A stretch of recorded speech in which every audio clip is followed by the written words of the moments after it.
Greetings, chess fans. My name is Arturs Neiksans. I'm the leading Latvian chess grandmaster, and I have another video for you.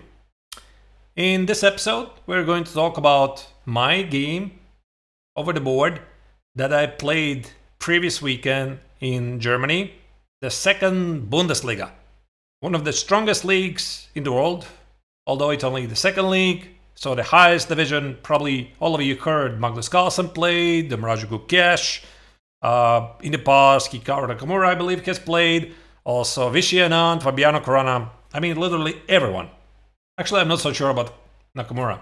But we play in the second division with very good chances to qualify for the highest division. And this was the first game over the board, classical game, blitz game, whatever, I played in year 2025.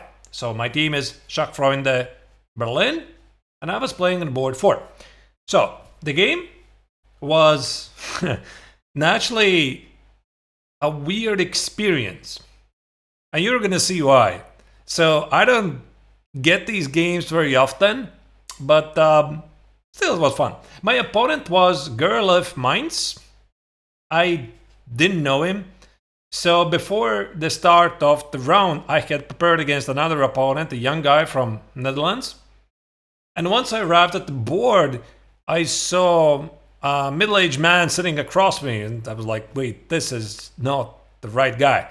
Yeah, then he said that they brought in some extra forces. Either way.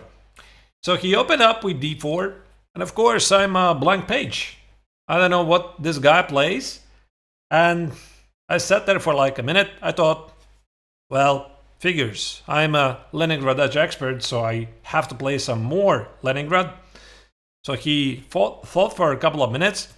He played knight f3, knight f6. Then again, he spent some couple of minutes. c4, g6. Then he spent another 5 minutes. He played knight c3, bishop g7. More 5 minutes. g3, bishop to d6. And more 5 minutes. And about here, he had spent already half an hour. I'm not kidding. So 7 moves in, my opponent had already spent half an hour on the clock. So I had like 1 hour and 32 because the time control is 90 minutes for 40 moves and then half an hour until the end of the game. After move 40, an extra 30 seconds per move. So I noticed I could play this literally a million times, and I was surprised. How can you like spend so much time on such a very obvious, well-known theoretical position? So here he had about 1 hour. He spent like 10 minutes more on move d5, which is, by the way, a pretty reasonable move because white wants to play stuff like knight e4 and somehow combat e6 square, hit the pawn on c6, and just the knight on d4 in general feels pretty nice. So I blitzed out e5. Now my opponent spent again something like 5 minutes. To be honest, I don't remember the timestamp, but he was spending time for every single move. Sitting over the board. D takes e6, bishop takes on e6.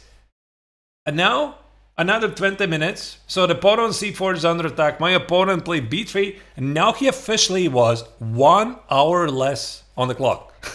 So I still got 1 hour and 30 minutes. My opponent had 30 minutes. And yeah, I was really surprised, because I thought that this is like super well-known position, and apparently my opponent was like completely unfamiliar with this setup, so I was like wondering what's going on. So I cannot play knight e4 because I don't even remember the problems. I think it was something like this, bishop g5, knight e6, and then somehow white just dominates the board. So this exchange for a pawn, as far as I remember, doesn't give black any satisfaction. So I blitzed out immediately knight a6, and I was trying to apply to my opponent as much pressure as I could. So now he spent more time. I played very quickly queen e7. He spent even more time. I played bishop f7. And about here, I think this officially was my greatest advantage in any game in my chess history, in my career. I had 1 hour and 30, he had 20 minutes. So from here, I think my opponent finally realized that this deep thinking is leading him nowhere, and he started to play much faster. So what I figured out that probably my opponent is not very active in chess. So yeah, that's why I thought he spent so much time in the opening phase. So he played this weird move rook e1, which I instantly knew it's not a good move because one of the common misconceptions against playing the Leningrad Dutch is that white often thinks that e4 is good for him. Well, this is not really the case because it also, in some critical lines, opens for black this f-file. And by the way, I can easily stop e4 by playing knight c5. So again, I was playing very quickly, trying to apply some pressure and make sure he sits at the board, he doesn't have the time to get up, and maybe starts to feel nervous. He played queen c2, which I suppose is a normal move. Now I play a5 to make sure that b4 is not happening. And actually with this move knight c5, I was provoking him to play b4 because this is one of the core ideas. I play knight e7, now this pawn is under attack, and then you play c5, the knight retreats, knight b6, and somehow there's a very serious pressure. Yeah, I think ancients even were enjoying this from the white's perspective at some point. I really don't remember where, but I think it looks very interesting, very dynamic. So my opponent played queen c2. I played a5 very quickly.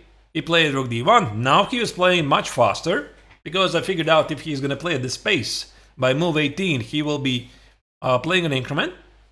I played very quickly rook e8, and now came the big shock of the game. So again, this is the situation. I already had spent some time, so I spent maybe 10 minutes, maybe 15 minutes, yeah, maybe 10, not more. Like this position is so familiar. I was not really paying too much attention where to put my queen. Like I know in some lines it goes to b6 here, but I thought, queen e7 is such a logical move, knight c5 is a logical move, a5 is a logical move, and also rook e8, I know it's a pretty common move. So I didn't really start to compare these lines and try to grind out this small nuance. And now came the shocker. He played knight c6. And I was like, what? How can you play like that? Because I knew for a fact that this idea exists, but with a different position. Like I knew that in some lines, if I play rook d8, there exists this idea of bishop c6 takes and knight takes on c6. White gets a rook and 2 pawns for 2 minor pieces, which technically gives white a small material advantage, but everything really depends on the details. And I remember that in those positions when this is dangerous, then black is sort of underdeveloped. Like the pawn stands on a7, there's some knight b5 incoming, there's some problems with the pawn on b6, etc.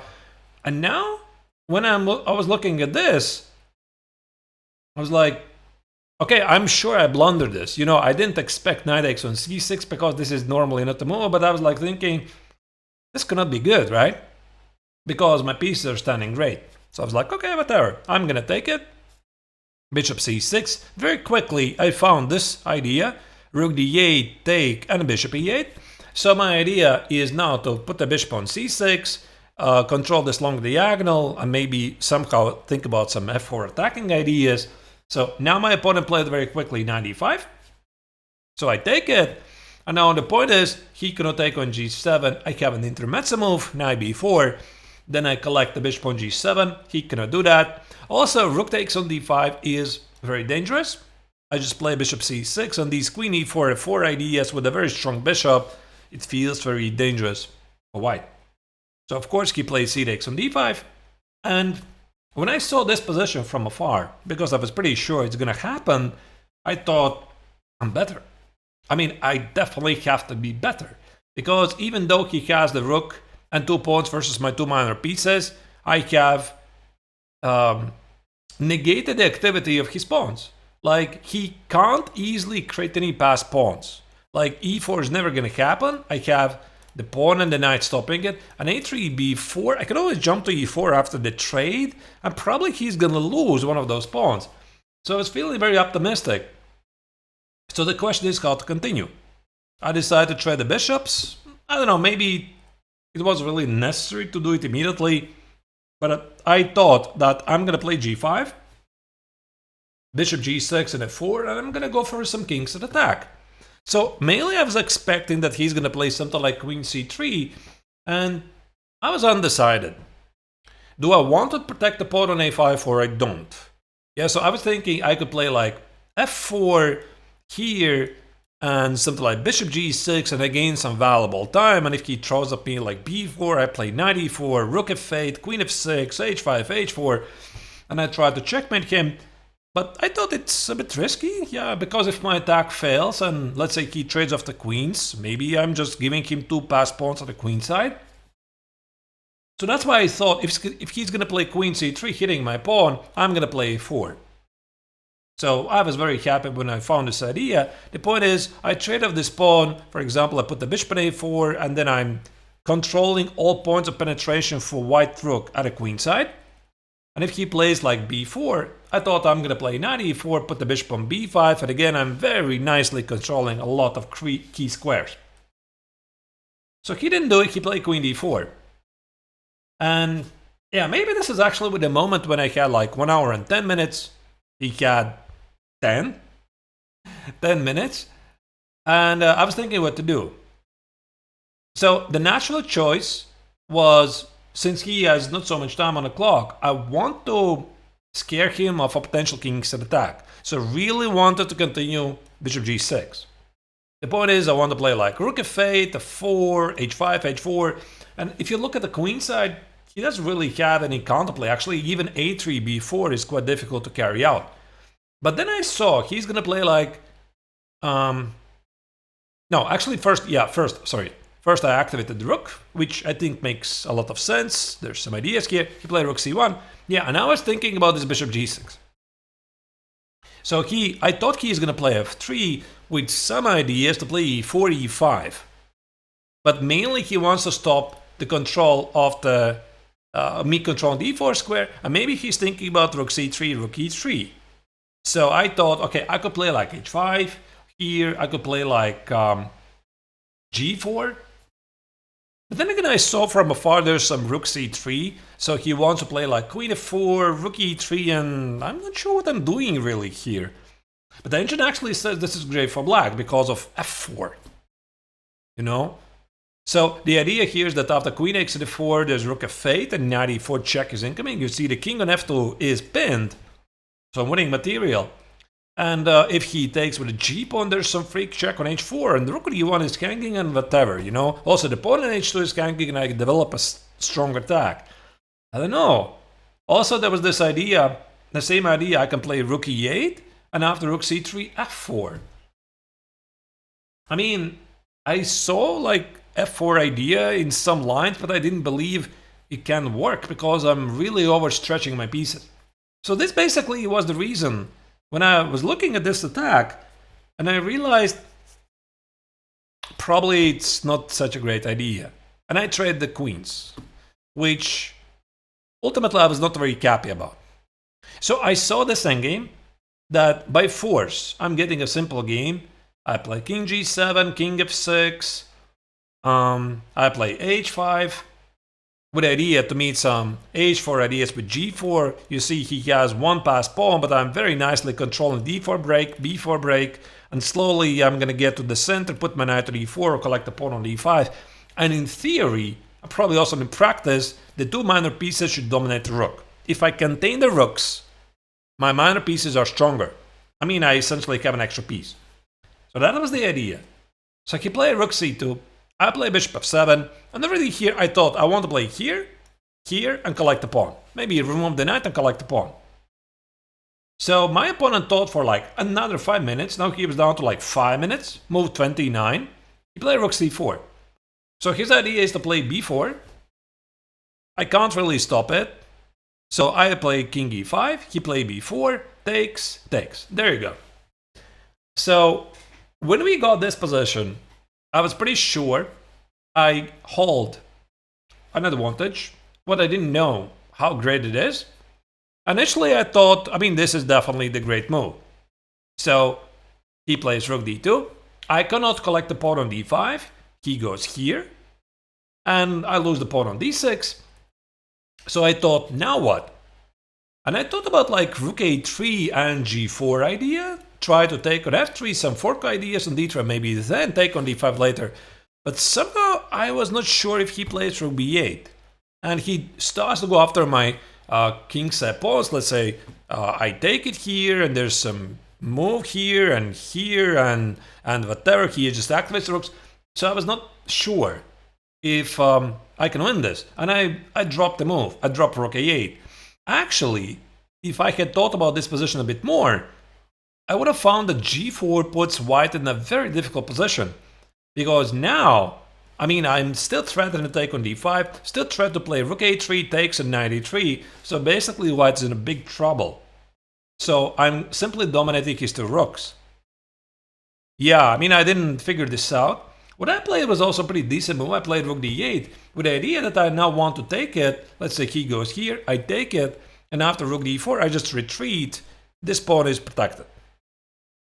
Now he played a4.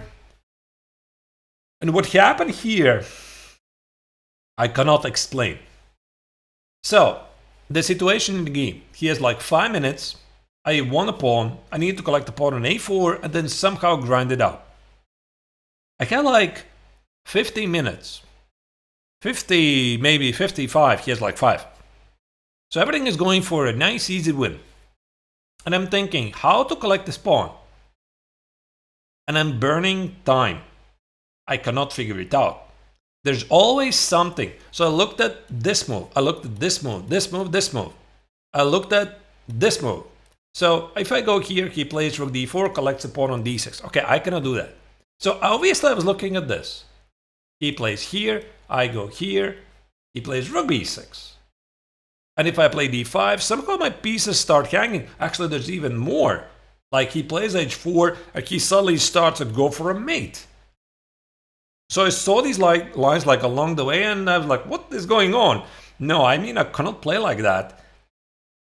Because my idea ultimately was to play d5, put the bishop on c4, contain the rook on d2, maybe play g4, collect the pawn, maybe play f4, but I couldn't work it out. Then I was also calculating some other lines, like, what if I retreat with the bishop here? And which is what I played in the game. And if here, d5, he put the rook on a2. Now you see this diagonal is blocked, and I'm never going to win the pawn on a5 and d4 and retreat. And I calculated this for a very, very long time. I just couldn't figure it out. So finally what I did, I spent like 40 minutes, maybe 35 minutes, and I did play bishop e6. Actually, I missed this sequence. Look at this. You can judge yourself how obvious this is. Bishop e3 here. Now the point is, I go back. Now this move for some reason evaded my attention. And if he goes here, now there's a difference. I attack it, and now I play my idea of d5. Actually, by the way, I still need to watch out for the mate. Yeah, I'm not really sure what's the big difference, to be honest. So even this is not so clear. If he goes back rook b5, I forgot to check this with an engine. Yeah. Maybe I can just make some quiet move like g4. And again, he has like difficulties to protect the pawn on a5 and then play bishop c4. Whatever. You know, it's a very, very complex position. So what I did, I spent a lot of time, and ultimately I started to panic a bit. I was really surprised at this feeling. So I played here, and I gave up the pawn on... Oh, sorry. Yeah, I played bishop e6 here, and I gave up the pawn.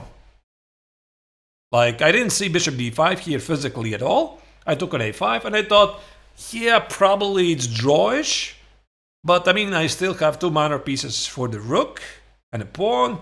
Although they are at the same side, I keep my rooks. As long as I keep my rooks on the board, I have some chances. At least I'm not going to blunder in time scramble. Can you imagine this? I mean, I was already approaching the same amount of time as my opponent, although, like 5 moves ago, I had an extra hour on the clock. It's just insane what happened here. So I played knight b3, and I tried to scare him of some counterplay against the pawn on e2. To be honest, there's nothing. So I just somehow masked my pieces. I was threatening with some bishop c4, some knight c1. So he went here. I played knight e2. Now the first time control was officially over.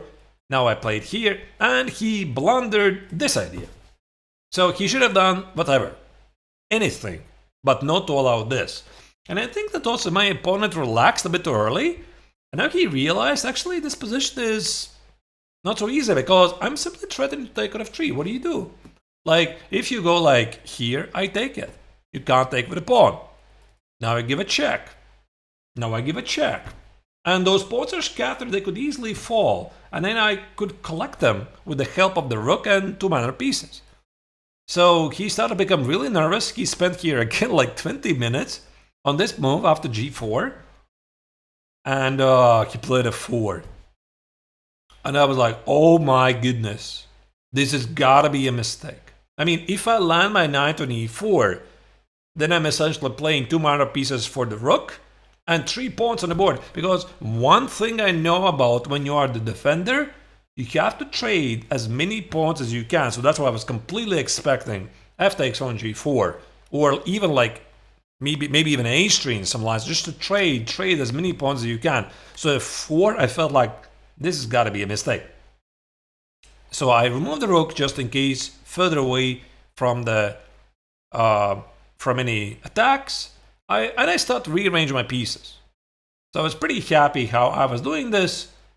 He played rook d8. His idea is to play rook d7, rook f7, and collect the knight on c4. Yeah, I mean, I was thinking actually rook c8 is better, rather than to play rook c7, rook d7. And from afar, I saw this position. Now you see he can't play rook c6, there's a fork.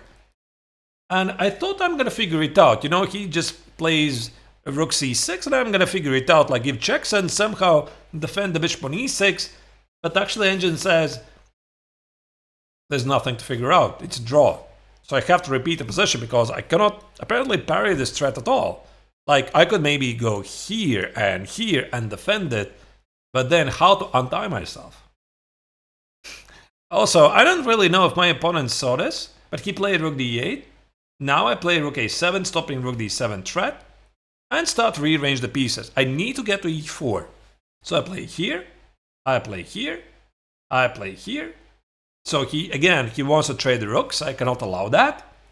I play here, and at least I developed a feeling I'm outplaying my opponent. Rook c1, knight c5, not knight f6, knight c5, now I stop rook b7, rook a5, bishop e8, I want to get bishop c6, knight e4, and I don't know about you, but when you're watching all of this, you definitely got to develop a feeling that black is making progress. So my opponent played rook b6, he's threading rook a7, I played here, now I went back, he stops bishop d5, I went here, and here. There we go, we repeat the position a couple of times, and I have to make a move. So, here I had about, I don't know, maybe 10 minutes left from the second time control. My opponent already was playing basically an increment, like he had 1 minute. And I was thinking, should I include rook h1, attack the pawn, he's gonna go here, now I go here, with the idea to play bishop d5, and now I play this, and this. And I thought it's a progress, but actually even the engine says this is nothing, because black just is forced to trade rooks. So I go here, he goes here, I go here, he goes here. So it's a very weird eternal attack, like bishop c6, rook c7. I cannot avoid a rook trade. And of course I would play this forever, but now it's much more difficult to win. Like probably white just built some sort of a fortress, but of course I would test it, if it's a fortress or not. Yeah, so what happened, instead of all of this, I played rook d1, and I thought I'm really smart, you know, because I want to play bishop d5, bishop e4, he definitely is going to play king g2 somewhere, so I want to play also king f6, knight c5, maybe not knight c5, but somehow get the knight on e4, and basically with a couple of seconds on the clock, my opponent slammed e4.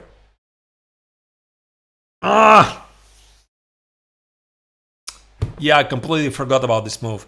You know what's really tragic? With the king on g2, this would be a bad move. Because let's say if I had included rook h1 and rook d1, now e4 is a mistake, because now I can cut off the king. like rook d2 and I can play this position, maybe rook d2, here, e3, it's completely different game.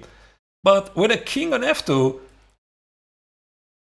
yeah, he just plays always king e3. And now the check on d2 gives nothing. He activates the king and takes an f5. And I just thought his pawn is on f5 actually pretty strong. Like if I go here, he plays here, and f6 is incoming. I might even lose this if I'm not very accurate. Unbelievable. Actually, here Engine says I have a cute trick. Like I can give a check. And if he takes it, collect on b5, but even this is a draw. Yeah, by the way, 3 against 2, maybe I can't even make a progress, it's just a draw. So what I did, I decided, okay, well, fine, I'm gonna take it. And now my clock was ticking. I could not figure out what's my next move. Because he wants to go here, he wants maybe play before f5. I have so many pins, also king e3 is threatening. So I realized there's nothing I can do really, but to give up the pawn on e4. So I need to solidify my position. I played here, here, and final hopes that I'm somehow gonna build either a checkmate web around the white king or fork his rook somehow. But there's so many tricks, right? So he played rook a5, I gave a check, and I felt he has to play king g1, and he played here. I suddenly got excited because I played knight c1. And this sneak check is threatening with a lot of things. Like if he goes here, he actually loses. So king d4, king d2, I just fork him on b3.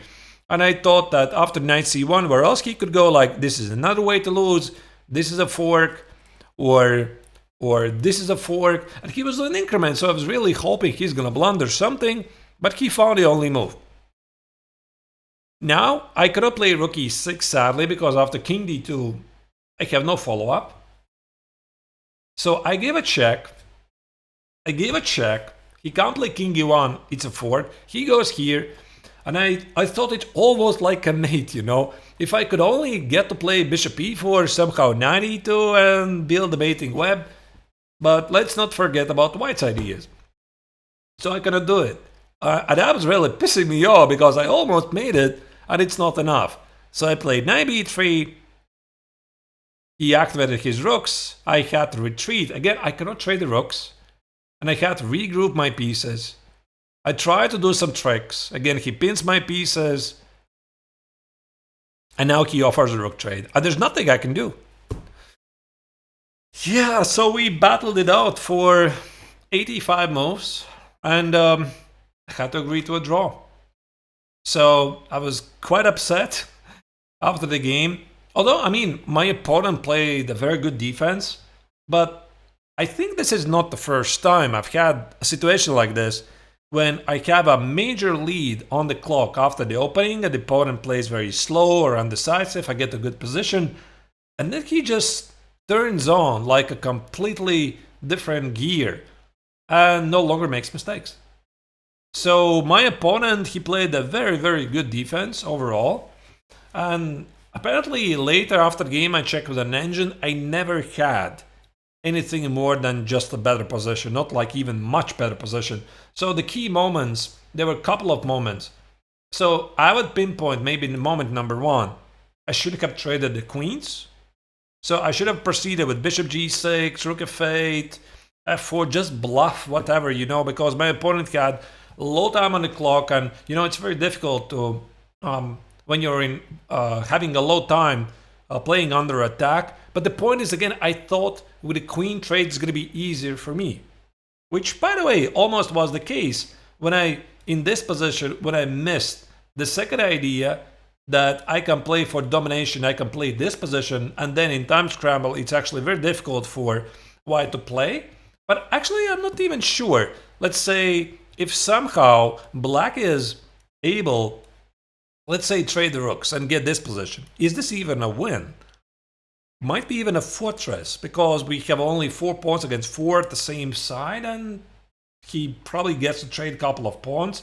Engine gives like +1, but maybe it's not a win. I don't really know. And the third moment, I thought I fought back with this g4. I thought I managed to somehow rearrange my pieces for this position, but I shouldn't have blundered e4. So I had like 5 minutes against 1, and if I had played this and play bishop d5, my opponent would still have to come up with a very, very precise defense, but objectively, engine size is like minus 0.2, so it means it's nothing. Anyway, it was a draw, so well played, well defended by my opponent, but overall, yeah, this time management, at least in the first part of the game, felt really weird, and I was really surprised that somebody doesn't know the main line of the opening. And after the game, my team captain said to me that they know this guy. He used to be about 2500 like many years ago, but now he's like fallen off from chess completely. He doesn't know any opening theory, and apparently my choice to play the Dutch was the perfect choice because he didn't know what to do against it. So if you're watching this, study Dutch defense Leningrad. By the way, I released a chessable course earlier last year, so you can find some links in the video description.